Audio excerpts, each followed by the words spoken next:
interested in your thoughts on Sage, just like the final topic, and this is like Dark Avengers, so it's kind of like Oops, sorry, let's share this. So this is who what's it called? My man in Falcon and the Winter Soldier joined.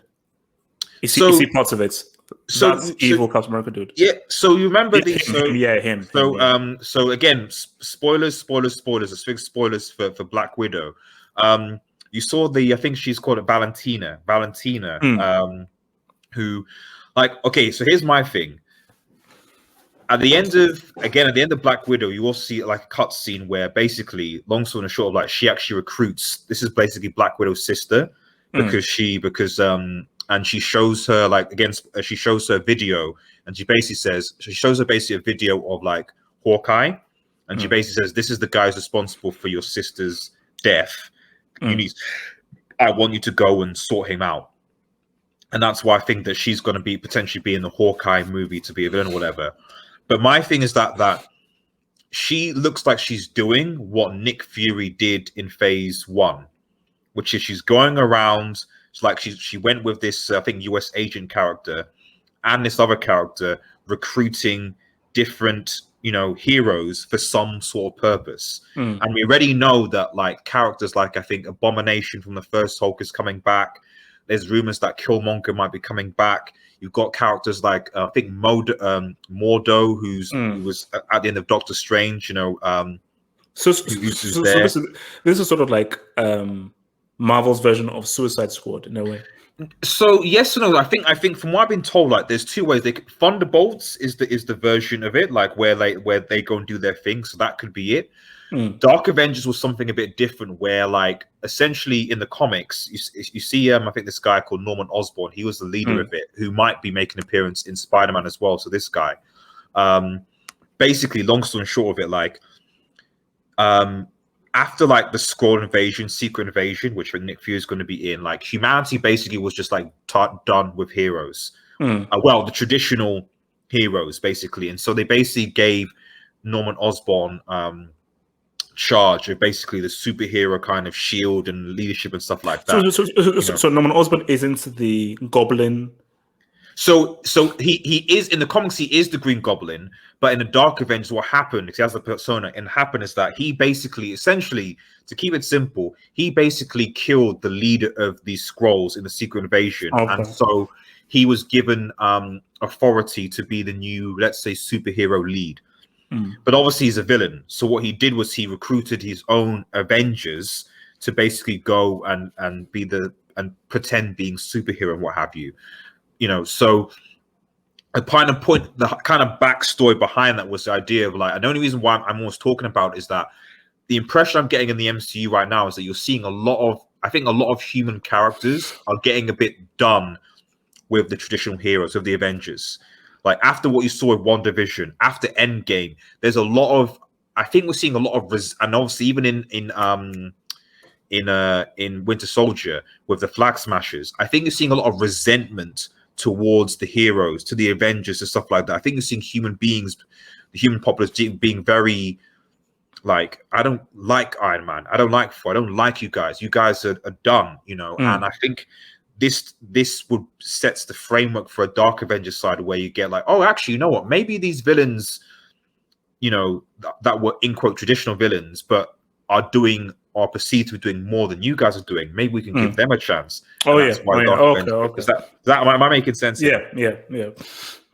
So what was that something? Because for me, this would be kind of like a phase 5, phase 4 type of thing. So would this be more in TV form or movie form, or TV that builds onto a film for themselves? I think because like I said, I think that Valentina basically has she has links to, I think she's called Madam Hydra. I think she has links to Hydra in the comics. So I think that what's going to happen is that I think you're going to get, I think Hydra's going to come back. I think that's key. So after was it Winter Soldier where it apparently disappeared, I think it's coming back from her. And I think she's doing, like I said, what Nick Fury's done. And she's basically going to recruit this team as a kind of a counterbalance to getting control and dominance, like for Hydra, essentially. Obviously, this guy's not knowing. The other thing or theory that I have potentially is that she's basically a Skrull. So she could be a Skrull working for the Skrull Empire and just manipulating these. But yeah, go on. Could there be a thing of somewhere down the line where the Avengers face them? Yeah. Well, and that's the thing. So that's like and maybe if they're just sort of like building them up. So remember back in the day where you used to have Marvel versus DC, comics and everything. Yeah. Maybe it's a case where they just build up, and then we now have like an Avengers versus.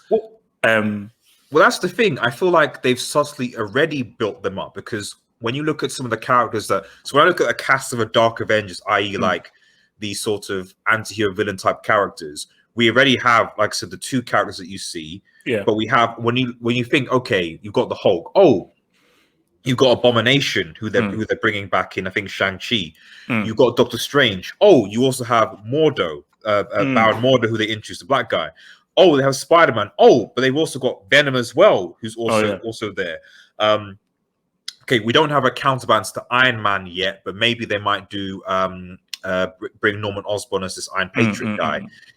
So there are already characters in the MCU right now, and obviously if they bring back Killmonger back, that's another thing. So he might. But if you bring back Killmonger, it negates the power of that film.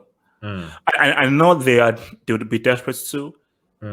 It detracts from what that film was. So for me, just leave Killmonger, man. Killmonger alone. There's no point, because again, that's my biggest beef with the MCU, which is like, because if you think about it, do you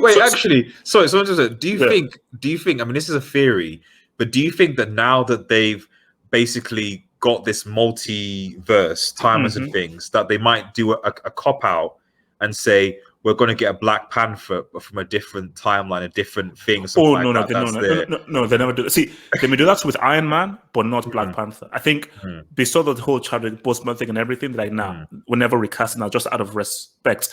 But the issue about now is, that if not for Downey Jr., they wouldn't have killed Iron Man. Downey Jr. was the one who said, "No, kill me. I'm done. I'm finished." So.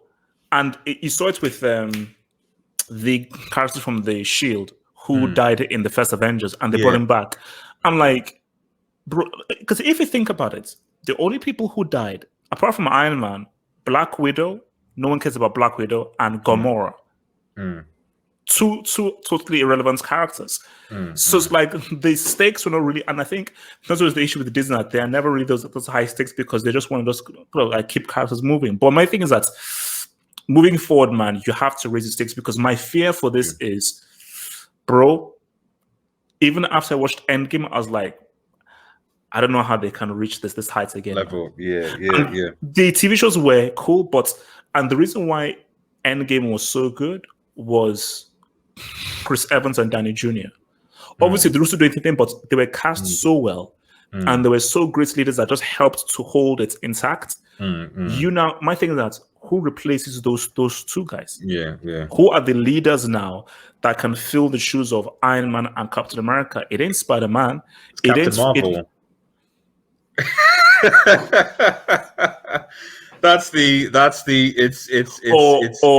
Or is it a fellow black brother, Falcon? Captain. Well, that's where we're going. That's where we're going. I think we're seeing. We're going to see that. Did you know what's funny? Like when I was in the cinema in IMAX watching, and which actually best cinematic experience of my life was opening nights, IMAX, watching it with people, freaking amazing. I remember when Cap basically gives because remember when he brings out the shield, like, oh my, come on, he's going to give it to his friend, his best friend, thingy, and he gives it to Falcon. I was like, man, get your paws off that shield. You don't deserve that shield, man. So yeah, it'll be interesting, man. It'll be interesting going forward, and certainly in the sorry. I mean, she will see. As much as I hated that Black Widow film, she was probably the best thing about the film. Florence Pugh. Florence Pugh was amazing. I mean, I love the scene when like she like takes the mick out of like Black Widow's pose and stuff. Oh Why do you do that? Like, what the hell is that? Like, and it basically, you could see. I think it just proves just how trash an actor Scarlett Johansson is. Because every time they were both on screen, she wiped the floor with her. It was bad. It was bad. Like she totally destroyed her acting. I was almost the point. I was kind of like, is this? But I mean, the only point is like going forward, she can, whether they call her like the White Widow or something like that, I don't know, the Red Widow or something. But going forward, that they can at least take that Widow character. I actually have no problem if they take the Widow character with her going forward. Oh no, like it would be smart because I think she's so took control of a very mediocre film, and she's so outshone everyone else. Is like, bro, like this is someone that you can actually, because for me, I told you, like this isn't me being like, oh my gosh, you're so sexist. It's not me being sexist. Scarlett Johansson is a trash actor. She is a pretty good actor, which was shown enough because I haven't seen Midsommar, which is the film that she was in. But she lubricated Scarlett Johansson in that thing, man. So it just wasn't. So I'll take my camera for a second, but it was. I just didn't expect her to be completely outshone in her own movie at all, and then to just. No, it was bad. It was bad. But yeah, I mean, what do you? Last point on the Dark Avengers is that.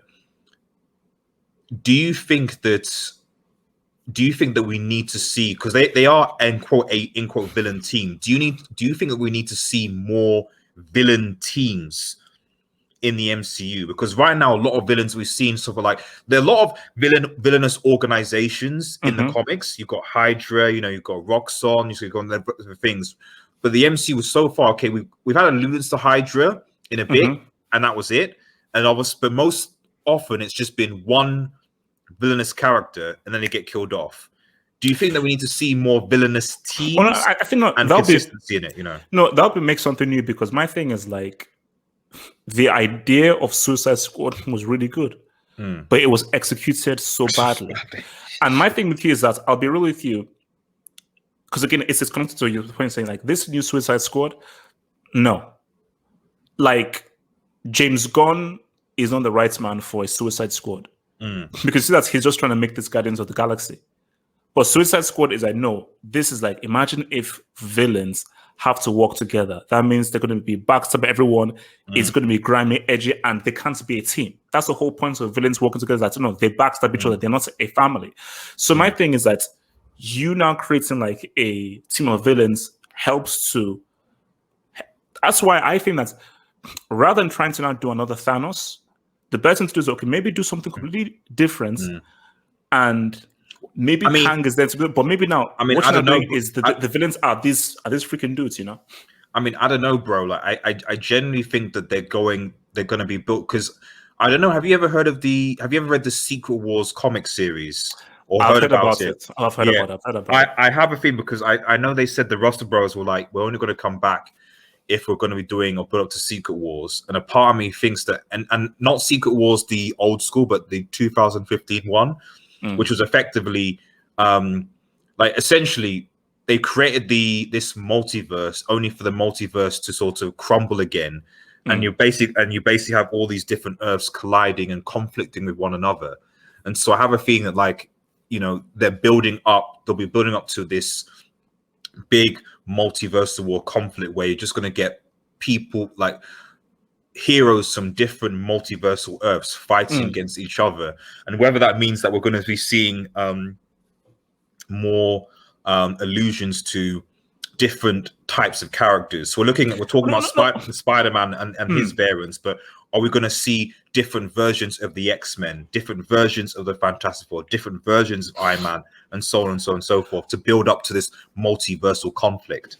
No, I think, like, even mentioned the point for which was, you see, I'm not a big fan of Spider-Man Into the Spider-Verse, but I do appreciate how well made it was. And I think they did the whole multiverse thing pretty well. So my thing is that visuals in that movie as well were sick. I've never seen anything like that. The animation was amazing. The animation was amazing. Like, apart from my views about the film, quality-wise, it was extremely well made. But my thing though is that like you don't want to go too crazy, you know, and you don't want to overcook it and overdo it. Hence why I think that the best kind of multi-version thing to do that makes sense is Spider-Man. That is a great idea. If you now say that, we're going to bring in Andrew Garfield and Tobey Maguire, because the fact part is that, again, people love the Tobey Maguire films. Andrew Garfield was very good in the role. Trash films, but he was very good in the role.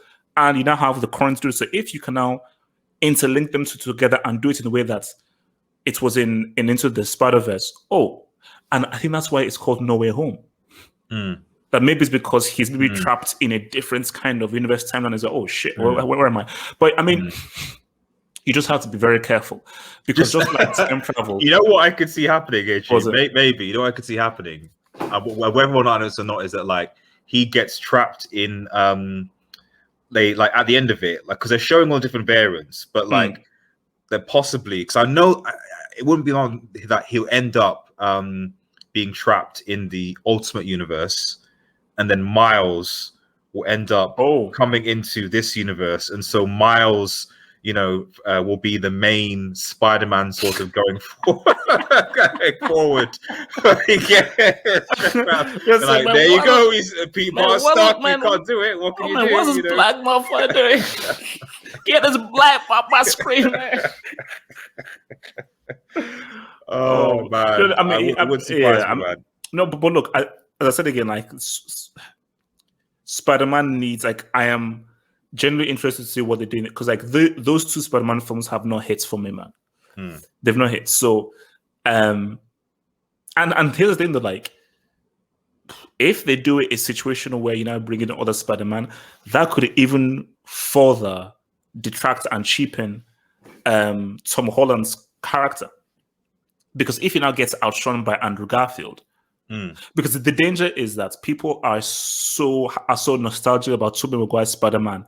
I think it could actually probably do a disservice to Tom Holland's character if they go ahead with that, you know. So yeah, man. And it's anyway, my opinions on Spider-Man aside. So I guess we'll just sort of see what happens. So last thing then, because I think I'm going to go in about 5 go round 2. So Black Atom is obviously coming. Black Adam is coming and everything. Over, let's say, the next 3 or 4 or 5 years, do you still see Marvel being king, or do you think DC will either close the gap, or do you think maybe that Rock film, my Black Adam, may actually just swing things in DC's favor, specifically with Marvel not having Iron Man and Captain America? What do you think? How do you think the whole power shift swings? I think, because far enough, I'm going to be doing a Justice League versus Avengers concept to it, and that's not just going to be just about power step. It's also going to be about influence marketing and where they're going forward. So, but I mean, just briefly, like, I think DC seems to have, like, it's weird. I'm not sure whether they're abandoning the DCU or not abandoning it. Like, it just seems to be weird as to like what sorry, 2 seconds, mate. I'm just. Go for it.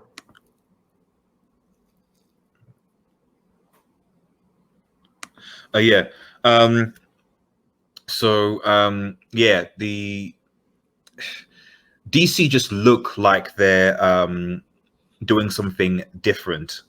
Like now, like they seem to be going down the more standalone route, like with the success of Joker and what have you. It sounds like they're not going down the whole, we want to make everything linked because we rushed everything for Zack Snyder's cut.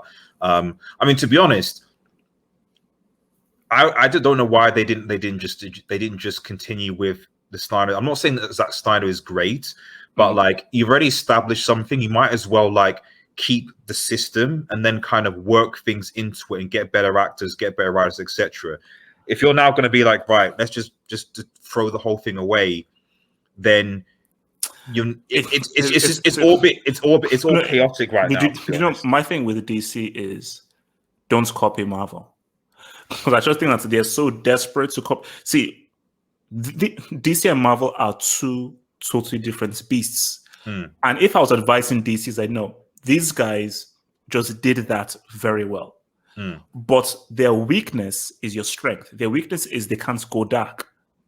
That's your strength, because we saw it in Joker and in the Batman trilogy, is that you can go really dark and really push the envelope based on what you can bring in. These guys can't because they are Disney. What you don't do is try to copy the whole multiverse thing, because you need a guy that really understands how to, because they just had lightning in a bottle. And because it started so well with Iron Man, then Captain America, boom, like you've already messed up. Because you're just going to have to keep rebooting again and again and again and again and again. The fact is that audiences have just latched onto this Marvel thing in a way that they will not latch onto a DCEU thing. And what they realize that, okay, the only guys that care about the DCEU are these DC fanboys. The people at large don't give a crap. They care about the MCU more than the DCEU. The general audience don't give a damn about the DCEU. That they don't care. So yeah, because they don't understand the concept. They don't understand because there's no been investment. It was just kind of went, okay, Wonder Woman, okay, Batman vs Superman, okay, and then it just sort of, there was no real confusing. So I just think that DC going forward are going to focus more on their standalone movies, which makes sense, and text in there, which makes sense. And then maybe in the future they might bring them on. But if I was DC, I would just say, listen, just focus on the standalones. But I think Marvel have just gone.